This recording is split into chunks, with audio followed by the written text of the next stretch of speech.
ये दोनों पुलिस अधिकारी हैं, दोनों ने खाकी वर्दी पहनी है, दोनों ने संविधान में निष्ठा रखते हुए ड्यूटी निभाने की शपथ ली थी, दोनों कायदे कानून के हिसाब से अपनी ड्यूटी निभाने के लिए वचनबद्ध हैं। फिर भी दोनों में बहुत बड़ा फर्क है। एक होली के मौके पर अमन चैन कायम रखने की बात कर रहा है, दूसरा हिंदुत्ववादी नफरती ब्रिगेड की तरफ बयान दे रहा है। एक होली और जुमे के मौके पर लोगों को समझा बुझाकर अच्छा माहौल बनाए रखने की कोशिश कर रहा है, दूसरा होली के मौके पर मुसलमानों को घर में रहने की चेतावनी भरी नसीहत दे रहा है। एक सर्वधर्म समभाव की बात कर रहा है, दूसरा साल में 52 जुमा बनाम एक होली का बयान देकर तनाव पैदा कर रहा है। एक भाईचारे का पाठ पढ़ाकर खाकी वर्दी का धर्म निभा रहा है, दूसरा बीजेपी नेताओं के नफरती एजेंडे को आगे बढ़ाने का काम कर रहा है। एक का नाम है अभिनव विश्वकर्मा, दूसरे का नाम है अनुज चौधरी। प्यारे नाज़रीन, अस्सलाम वालेकुम वरहमतुल्लाहि तआला वबरकातुहू। उम्मीद करता हूँ आप तमाम हज़रात खैर व आफियत से होंगे। रब की बारगाह में दुआ है मौला ताला आप तमाम हज़रात को खुश रखे, आबाद रखे, ज़मीन आसमानी तमाम आफात व बलाया से महफूज फरमाए और परवरदिगार आलम आप तमाम हज़रात की तमाम दिली जायज़ तमन्नाओं को पूरा फरमाए। आपने वीडियो प्ले कर दिया है तो बस यही गुजारिश करूँगा कि वीडियो आखिर तक देख लीजिए। जी हाँ, वीडियो छोड़कर मत जाइएगा, इस वीडियो को आखिर तक देख लीजिए। बहुत ही बेहतरीन वीडियो है, बहुत अच्छी वीडियो है। हर एक हिंदुस्तानी से गुजारिश करूंगा कि वो आखिर तक वीडियो देखे, चाहे वो किसी भी धर्म से ताल्लुक रखने वाला हो, किसी भी जात बिरादरी का मानने वाला हो, लेकिन वाकई में जो हिंदुस्तानी है बस उसी से गुजारिश कर रहा हूँ ये वीडियो आखिर तक देख लीजिए। और अगर वीडियो अच्छी लगे और आप हजरात हमारे चैनल पर नए मेहमान हैं तो चैनल को सब्सक्राइब कर लीजिएगा, बेल आइकन को दबा दीजिएगा, और अगर पेज पर देख रहे हैं तो पेज को फॉलो कीजिएगा, वीडियो को लाइक और शेयर जरूर कीजिएगा। आइए देख लेते हैं इस वीडियो में क्या समझाया गया है, इस वीडियो में क्या बताया गया है। ये दोनों पुलिस अधिकारी हैं, दोनों ने खाकी वर्दी पहनी है, दोनों ने संविधान में निष्ठा रखते हुए ड्यूटी निभाने की शपथ ली थी, दोनों कायदे कानून के हिसाब से अपनी ड्यूटी निभाने के लिए वचनबद्ध हैं।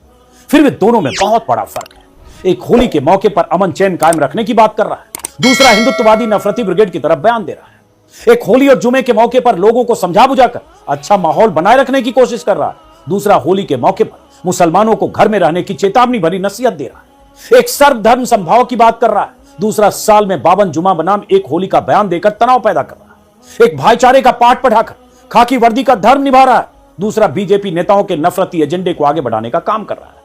एक का नाम है अभिनव विश्वकर्मा, दूसरे का नाम है अनुज चौधरी। अभिनव विश्वकर्मा बीजेपी शासित राज्य एमपी के इंदौर में बतौर डीसीपी पोस्टेड है और अनुज चौधरी बीजेपी शासित यूपी के संभल में सीओ यानी डीएसपी के पद पर तैनात है। बीते एक सप्ताह से संभल के सीओ अनुज चौधरी के बयान ने पूरे देश में बवाल मचा रखा है। अनुज चौधरी के नफरती बयान पर 50 घंटे की बहसें न्यूज चैनलों पर हो चुकी है। सोशल मीडिया की भीड़ और कई चैनल्स इस नफरती पुलिस अफसर को सिंघम की तरह पेश करने में लगे, क्योंकि इन्हें योगी आदित्यनाथ समेत बीजेपी के तमाम नेताओं का आशीर्वाद और समर्थन हासिल है। लेकिन इंदौर के शानदार अधिकारी का जिक्र शायद आपने चैनलों पर नहीं सुना होगा। होली और रमजान की बात करते हुए भाईचारे का संदेश देने वाले इस पुलिस अधिकारी को शाबाशी न तो इनके सीएम की तरफ से मिली है, न ही इनके पाक इरादे पर उस तरह से इन्हें वाहवाही मिल रही है जिसके यह हकदार है। तो मैंने सोचा कि इंदौर के डीसीपी अभिनव विश्वकर्मा को अपनी तरफ से और आप जैसे दर्शकों की तरफ से सलाम भेजा जाए। अनुज चौधरी के बयान से तो आप वाकिफ होंगे, आगे हम इस वीडियो में उनके बयान को एक बार फिर सुनाएंगे, लेकिन पहले जरा आईपीएस अधिकारी अभिनव विश्वकर्मा की बातों को गौर से सुनिए। अभिनव का यह वीडियो सोशल मीडिया पर वायरल है और आज की तारीख में यह वीडियो अभिनव विश्वकर्मा की शैली, उनका तरीका, उनकी जुबान से निकले शब्द बहुत गंभीर संदेश दे रहे हैं, बहुत जरूरी संदेश दे रहे हैं, सुनना जरूरी है। मिल करके मनाना है, मिल करके मनाना है। और मान लीजिए खुदा ना खास्ता कोई घटना होती भी है तो आप सभी लोग यहाँ पर समझदार नागरिक हैं। कोई अगर किसी छोटी बात को लेकर के विवाद हो जाता है, गाड़ी टकरा गई या रंग डल गया या कोई थोड़ी सी हल्ला हो गया ज्यादा, कोई भी विवाद होता है तो हमें उसको सुलझाना है। सब हमारे भाई लोग हैं यहाँ पर, हमें उनको सुलझाना है ताकि किसी भी प्रकार का ऐसा घटनाक्रम बढ़े ना, हमारा क्षेत्र का नाम खराब ना हो। ये आपको सबको समझना है। यहाँ पे आप लोग कुछ बात अगर मुझसे कहना चाह रहे हैं, कोई आप लोग की समस्या है, कोई दिक्कत है, मुझे बताइए, मैं सुन लेता हूँ। क्या मैं कर सकता हूँ, मेरी मदद जितनी भी होगी मैं करूंगा। कोई पीछे बच्चे लोग खड़े हैं जो बताइए कोई समस्या हो, कोई समस्या नहीं। अभी तक रमजान बढ़िया चल रहा है, शराबियों में कोई दिक्कत तो नहीं आ रही है, इफ्तारी वगैरह बढ़िया से हो रही है, शहरी में कोई दिक्कत, नमाज में कोई दिक्कत, कहीं भी कोई समस्या हो, हम सब आप ही लोगों के लिए हैं। बस आपका सहयोग ही चाहिए सर आपका हमारा। सहयोग रहेगा, लेकिन साथ साथ में हम आपका सहयोग भी मांग रहे हैं। बिल्कुल सर, आपके साथ ही हैं। आपका सहयोग करके इस क्षेत्र में शांति व्यवस्था को बना के रखेंगे। शांति व्यवस्था बनी रहेगी तो हम लोग बहुत आराम से रहेंगे। आप लोग भी अच्छे से त्योहार मनाइए, बाकी लोग भी अच्छे त्योहार मनाएंगे, और सब लोग जो है बहुत ही शांतिपूर्ण रूप से यहाँ हमारे क्षेत्र का नाम भी बना रहेगा। हमारे क्षेत्र से कभी कुछ नहीं होगा। जब आप लोग अपने घर पे जाएंगे, अपने मोहल्ले में जाएंगे, वहाँ पे आपके साथी होंगे, आपके मित्र होंगे, 4-5 लोग जिनके साथ आप चाय पीते होंगे, खाना खाते होंगे, दोस्ती यारी करते होंगे, उन सबके साथ में भी इस बात को शेयर करना है। इंदौर के डीसीपी अभिनव विश्वकर्मा का यह वीडियो आज सुबह जब मैंने देखा तो लगा अगर ऐसे अधिकारी देश के जिलों जिलों में हो जाएं तो नफरती ब्रिगेड के एजेंडे को पलीता लग जाए। आम लोगों को उकसाकर अपनी सियासी रोटियां सेकने वालों के नापाक इरादे नाकाम हो जाए। वैसे तमाम राज्यों में अभिनव विश्वकर्मा जैसे अधिकारी होंगे भी, लेकिन देश में ऐसा माहौल बन गया है कि हुक्मरानों की नजर में खटकने के खतरे कोई जल्दी मोल लेना नहीं चाहता। तभी तो वर्दी में होकर भी वर्दी का फर्ज निभाने की बजाय तमाम अधिकारी नेताओं और मंत्रियों के एजेंडे को आगे बढ़ाने में जी जान से जुटे रहते, खास करके बीजेपी शासित राज्यों में। अभिनव विश्वकर्मा ऐसे अधिकारी हैं जो अपनी काबिलियत के दम पर पहली बार में ही यूपीएससी क्रैक किया और आईपीएस अधिकारी बने। दिन रात की पढ़ाई से उन्होंने यह मुकाम हासिल किया। वहीं अनुज चौधरी अर्जुन अवार्डी पहलवान के तौर पर खेल कोटे से पुलिस की तरफ से यह नौकरी पाने में कामयाब रहे। अच्छी बात है कि अनुज चौधरी ने खेल में ऊंचा मुकाम हासिल करके वर्दी हासिल कर ली, लेकिन वर्दी का मान नहीं रखा। कभी गदा लेकर किसी रथ यात्रा में नजर आए, तो कभी अपने रवैये की वजह से बीजेपी के एजेंडे को आगे बढ़ाते नजर आए, कभी अपने बयानों की वजह से चर्चा में आए, कभी दंगों के दौरान अपनी भूमिका को लेकर। अनुज चौधरी ने होली और जुमे को लेकर ऐसा बयान दे दिया कि बीजेपी को होली के नाम पर बैठे बिठाए एक मुद्दा मिल गया। बीजेपी ने उनके बयान को मुद्दा बनाकर पूरे देश में रंगों के खूबसूरत त्योहार को होली से पहले बदरंग करने की सियासत शुरू कर दी। अनुज चौधरी जैसा पुलिस अधिकारी बनना आसान है, सत्ता का संरक्षण भी मिलता है, नेताओं की सरपरस्ती भी मिलती है और तरक्की की गारंटी भी। अभिनव विश्वकर्मा बनने के खतरे बहुत हैं, अनुज चौधरी होने के फायदे बहुत हैं। तभी तो अनुज चौधरी के बयान पर मुख्यमंत्री आदित्यनाथ मुहर लगाते हुए कहते हैं वो पहले पहलवान रहा है, इसलिए उसके बोलने का तरीका थोड़ा अलग है, लेकिन जो कहा वो ठीक कहा। अनुज चौधरी के जिस बयान के लिए उनकी लानत मलामत हो रही थी, उसी बयान पर अगर सीएम की शाबाशी मिल जाए तो क्या ही कहा जाए।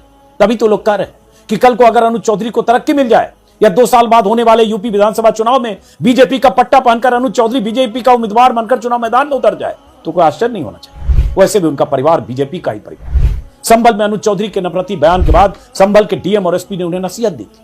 डीएम ने साफ साफ कहा था अगली बार ऐसे बयान देने से पहले अनुज चौधरी उनसे अनुमति ले, लेकिन डीएम साहब को शायद यह पता नहीं था कि अनुज चौधरी वो सब कह रहे हैं जो योगी को पसंद है। अनुज चौधरी उसी एजेंडे के हिसाब से बयान दे रहे हैं जो बीजेपी का एजेंडा है। तभी तो डीएम की नसीहत को रद्दी की टोकरी में फेंककर खुद सीएम ने अनुज चौधरी के बयान पर मोहर लगा दी और अब संभल में तनाव का माहौल है।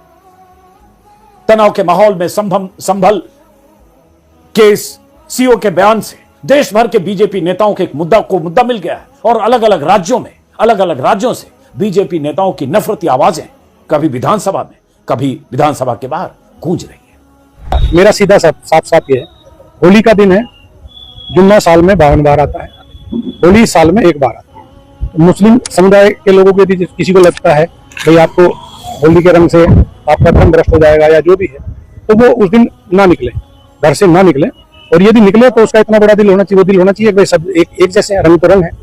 जिस तरह पूरे साल इंतजार करता है मुस्लिम पक्ष ईद का, इसी तरह से होली का भी इंतजार हिंदू पक्ष करता है।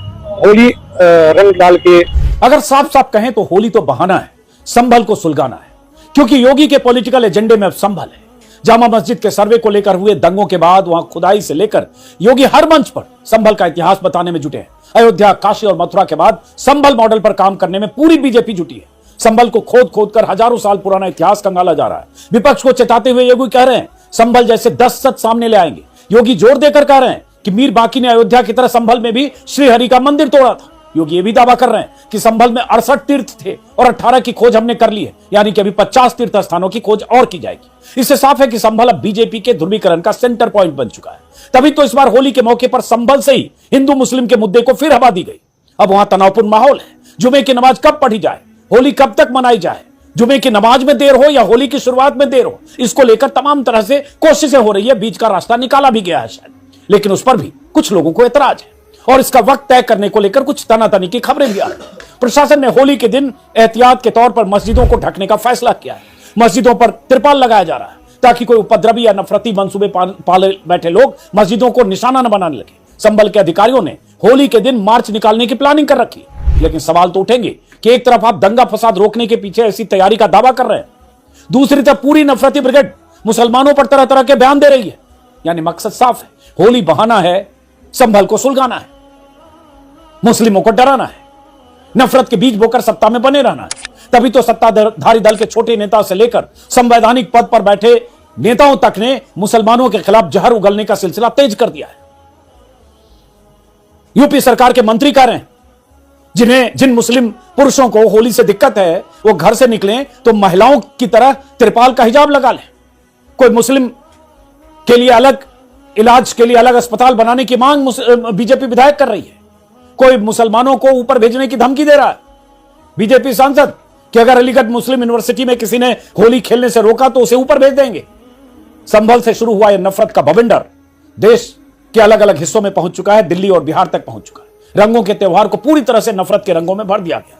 सारे चैनल पर सिर्फ हिंदू मुसलमान पर बहस हो रही है, हिंदू मुस्लिम पर बयानवीरों को तवज्जो दी जा रही है। लेकिन हम चाहते हैं कि आप भाईचारा कायम रखें, शांति और प्रेम के इस त्योहार को मनाएं और नफरत फैलाने वालों के मंसूबों को बुलडोज करें, पलीता लगाएं, जमींदोज करें। होली बस आने वाली है, उसी दिन जुमा भी है। दोनों धर्मों के लोगों से अपील है कि सियासत के खेल में जुटे वो लोग जो आप दोनों को लड़ाकर दो धर्मों के लोगों के बीच खाई पैदा करके या नफरत की दीवार खड़ी करके अपने सियासी फायदे देख रहे हैं, उनके मंसूबों को नाकाम करें। फिलहाल इस वीडियो को इसी उम्मीद के साथ खत्म करते हैं कि होली भी अच्छे से बीतेगी और उसी दिन जुमे की नमाज जो लोग पढ़ रहे हैं, जिनके लिए रमजान का पाक महीना है, उनका भी दिन अच्छा बीते। नमस्कार।